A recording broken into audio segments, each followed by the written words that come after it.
Well, it's great to meet you. Thank you for taking a minute Hmm. out today. Yeah, Um, absolutely. and before we get into your life and your work, I Hmm. want to begin our conversation with 4 years ago. This Uh-huh. pandemic was really taking hold, and no one knew how it was going to play Hmm. out. So now that we're kind of in this post-pandemic era, how did you survive it, and how did it change you? Well, um, everything changed, I think, like it did for a lot of people. The way that I was living my life and the things that I was doing all stopped. Like I couldn't do them anymore. Yeah. And my husband works in healthcare, so there was definitely some stress and strain just around that. He works on the technical side, but there was a lot that had to be done within all the healthcare organizations just to support bringing services to patients. So we experienced that, and there was a death in the family from COVID. So we did experience that. Um, and yeah, I think one of the things that we tried to do was just take care of each other, Yeah. look out for our community members and take care of our family. And one of the things we did to kind of quote survive it was we just went on walks, Yep. like every day, going outside, spending time out in nature, moving our bodies, because I know everybody was trying to stay safe and kind of cooping themselves up a little bit. And we made an effort to connect with each other outside and do things like that. So it created some positive habits in some ways, I think, for us and our families. We still walk once a week as an entire family.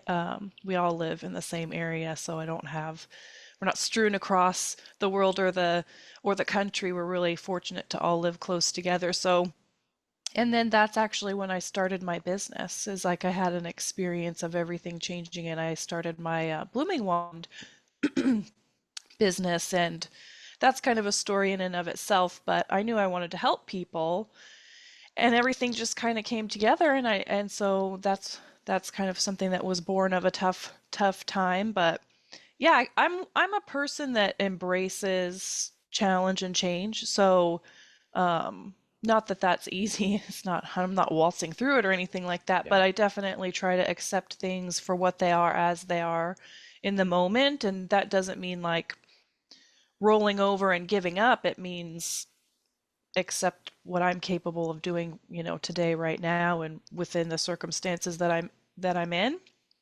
And I think it just deepened a lot of my practices around acceptance and probably also my spiritual practices as well. And I read a lot.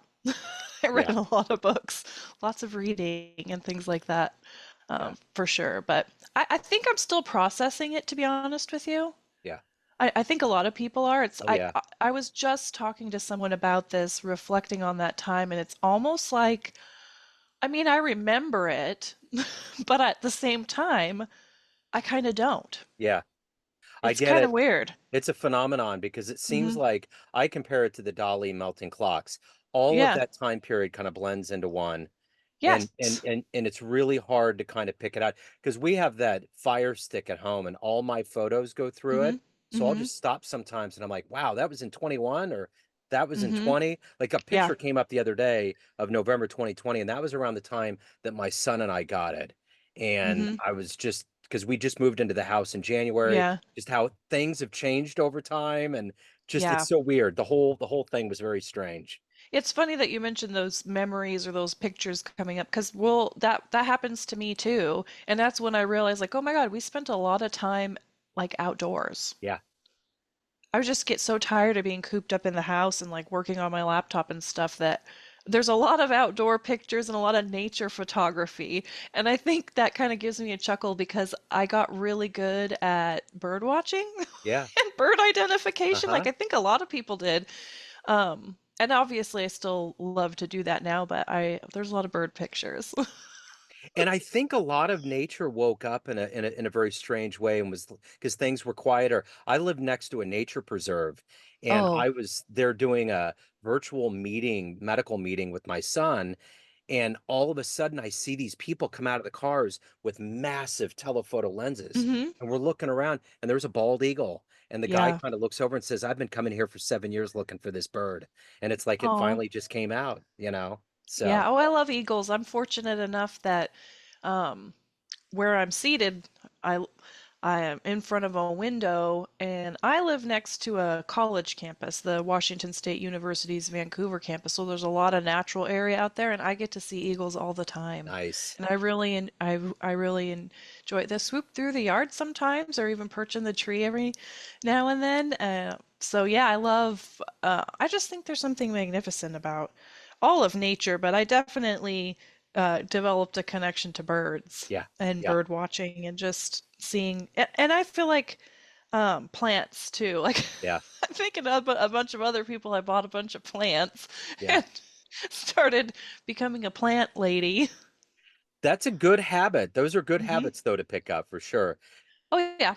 Yeah. So as a psychic medium, an intuitive healer, Hmm. and obviously an entrepreneur with your own business, I'm going to Yeah. put you in front of a bunch of grade school kids. Yeah. It's third graders at career day, and one of the kids says, "Hey, what do you do for a living?" How Yeah. do you answer them? Well, I would tell them that I help people listen to and connect with their inner voice and inner guidance system. And I would also let them know that everybody is an intuitive person and has psychic abilities. It's just how we choose to engage and use them. Um, there is a belief that psychic mediums are kind of born and that we're gifted. I don't, I mean, I think we all come into the world with this skill set. It's just if it's nurtured or honored, whether, depending on how we're raised, we might have a different connection to it. But I also tell people that there's a difference between a psychic and a medium. They're not actually the same thing. A psychic is somebody who can pick up on information related to, like you, for example, if we just kind of open up our awareness and connect to your energy and can get some information about you. But mediums talk to people who have died. So we're making a connection not just with you, but people in the other side spirit that are in spirit, and we can make that connection and get information and pass it on, which can be very healing for people who are grieving or just want to have, a message from someone that they love on the other side. And the techniques for doing these kinds of things are actually pretty simple.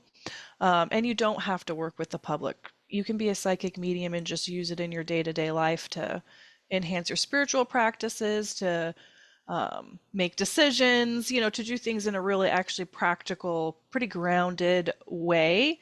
It's not as kind of woo woo as sometimes it's made out to be, like in television and in the media and stuff like that. I think it's not always portrayed in an accurate way, Yeah. but it's just a very practical skill set that can be helpful. And most people who come to me are just looking for some guidance and looking for some insight and looking for ways to better understand the content and context of what's going on in their life and how they can move through it maybe with greater intention and more ease and just tapping into their own inner wisdom to help them move through potentially challenging times, but also just life. Yeah. Hmm. So let me ask you this. How do you protect yourself and Hmm. evolve? Because you're dealing with some pretty powerful things, I would imagine. Some, I mean, you got to keep Yeah, yourself grounded, but you're yeah, also trying to help people. How do you yeah. find that gray zone, middle ground? Well, it is very deep work that I do. It's true. It's intimate. It's very, I think, hopefully helpful to people. I have to take good care of myself. So Yeah. exercise, getting good rest, surrounding myself with good people that care about me, and obviously I have to do my own self work. That's a very, very important thing for me to do so that my issues are not coming into sessions, that my biases are not entering into the process. And as you can imagine, like if I've had a rough day and then I have clients all day and I'm doing this work which requires me to essentially alter my awareness a little bit to make some connections and get information using our senses that are our other than five senses. So we know about our five senses, but we actually kind of have other ones as well. They're called the clair senses, like claircognizance, clairvoyance, those types of things.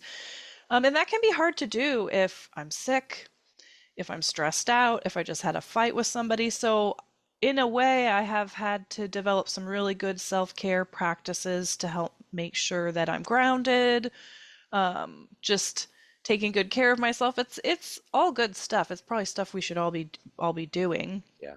And I journal a lot. I have a therapist, so I have places where I can go that are safe for me to kind of explore some of the things that are coming up for me as an individual. But working with people who've died or people in spirit, um, it's not it's not scary. It's not hard on me. It doesn't drain me. Um, it doesn't do anything like that at all. In fact, it's very uplifting, and it reminds me of the importance of love, and that love and bonds like that don't die. And it also highlights that people are complicated. So, we love people and perhaps they've passed away and we still love them, but that doesn't mean that we didn't maybe have a complicated relationship with them or that they weren't complicated here in life. And so it's been a really wonderful experience for me to be able to work in this way because it's made me realize things are not so black and white, Yeah. this or that, and that people are multidimensional. And while we may love them, it doesn't mean they were perfect. And sometimes people get messages from people on the other side that they had really difficult relationships with, and that can be very healing as well. In fact, that's sometimes probably one of my favorite things is when I'm able to read for somebody who has had kind of a complicated relationship with somebody and pass forward information that helps them realize that said person that's deceased or on the other side can acknowledge the role that they played or some of the harms that they've done. Because I think that that can be very helpful to people and acknowledge it in ways they couldn't when they were living. Yeah, for sure. So Mhm. take me back to your childhood. How did you Yeah. develop these skills? How did you get to this point? Well, when I look back, I can see like, oh, I was always picking up on information, but I didn't know that nobody else was doing it. Like I thought everybody kind of sensed things or knew things, or I was always really good at walking into a room and knowing what the vibe was or picking up on kind of how people were going to interact or what was going on with them. And I don't think anybody really noticed it. I think they're just like, "Oh, that's just the way Emily is." But when I talk to like my sisters, I have three sisters, and my parents now, they're like, "Oh no, I can see now there was something going on there, but we didn't know." Yeah. So it wasn't, some people like, oh, I've always sensed spirits or things like that. That wasn't the case for me at all. I just knew things before they would happen. I actually didn't think I was a medium at all. I didn't think I could connect with departed loved ones on the other side until actually I think it was probably 4 years ago. That was a relatively new experience for me.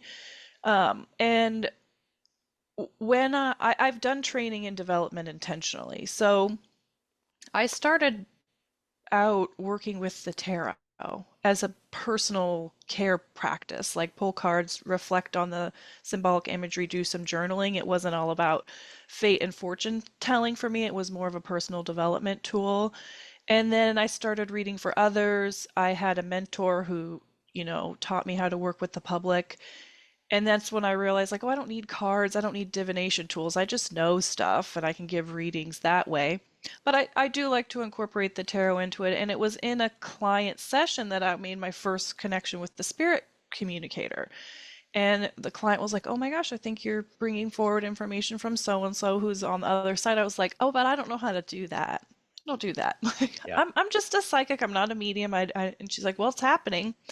And that's when it dawned on me that there's probably more for me to learn about what I was capable of doing, and I kind of put it out into the universe to, help me find a place that's grounded, practical, ethical, where I could develop my skill set. And I think it was about 3 years ago I started attending the Oak Bridge Institute. It's a virtual school for psychics and mediums, and I chose them because it is so grounded. And in the line of work that I'm in, it can be kind of all over the place. There's not necessarily a standard of care that you can expect from practitioners. There's no formal, real certification process, which perhaps that's fine, but when people are seeking out services, it's really hard to know if you're working someone with someone who's gonna do right by you or take good care of you.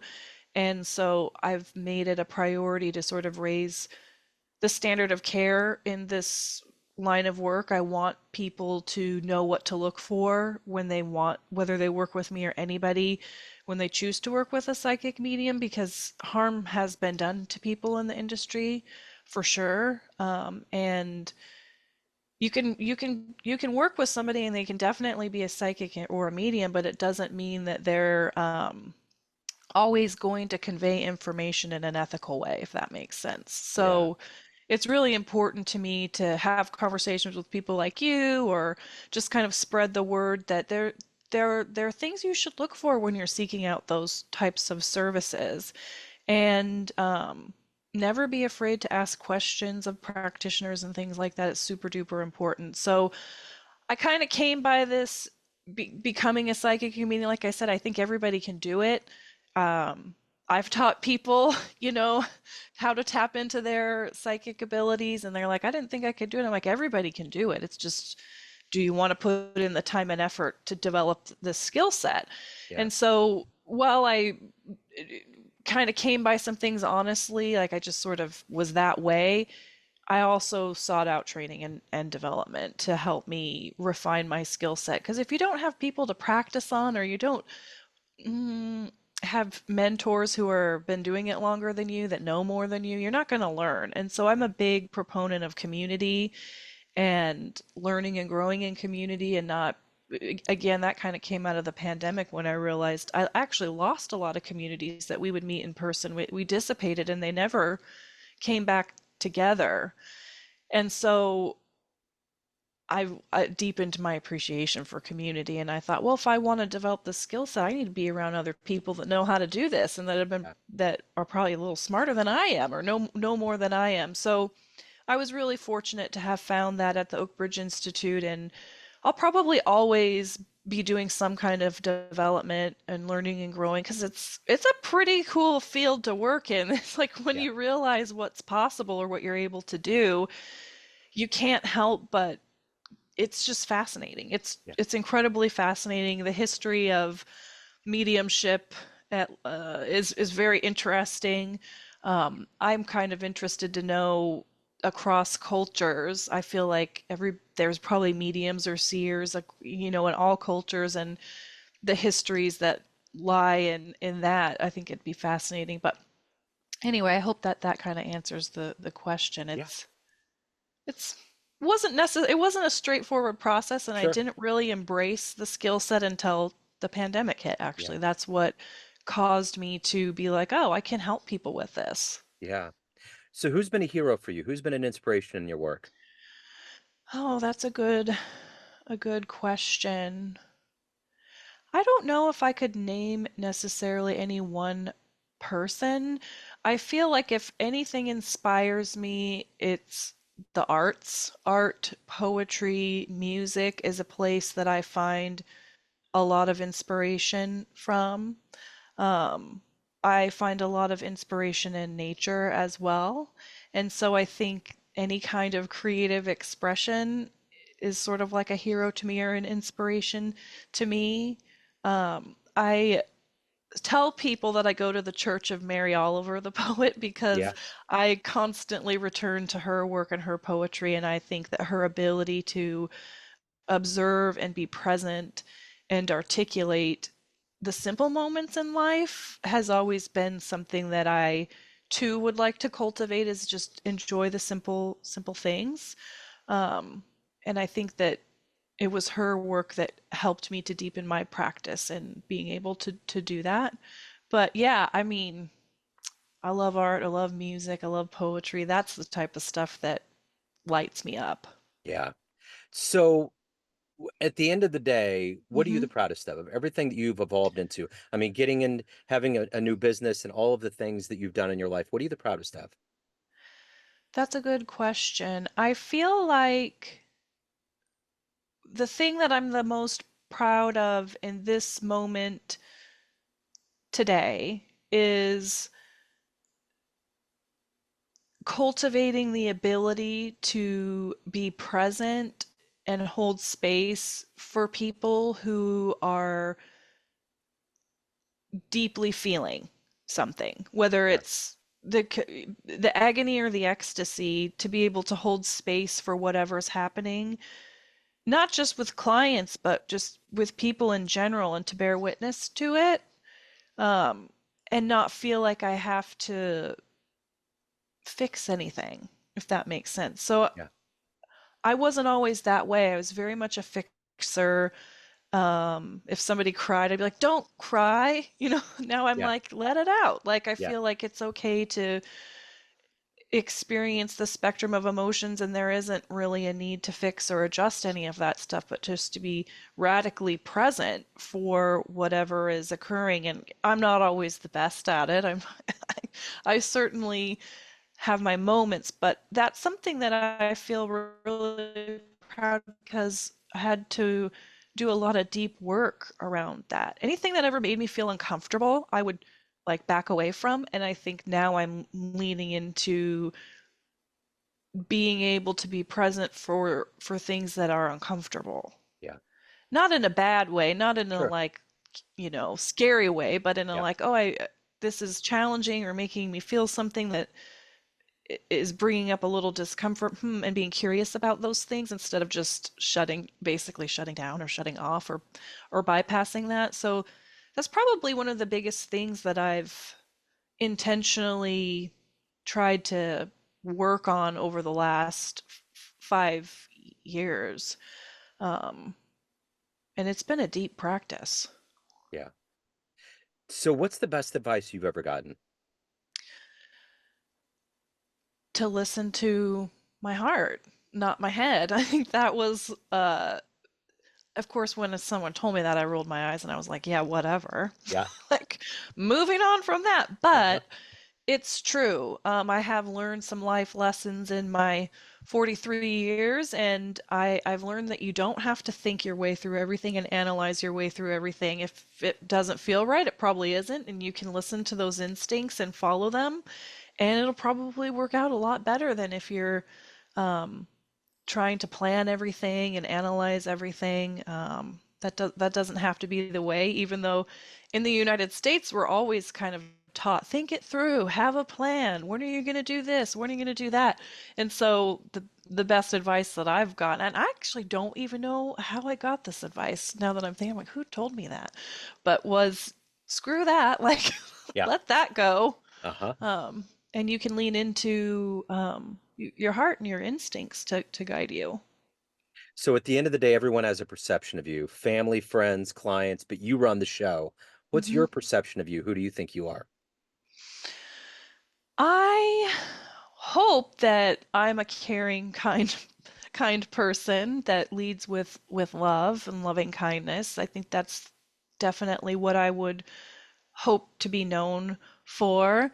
But I also know that I'm hopelessly flawed.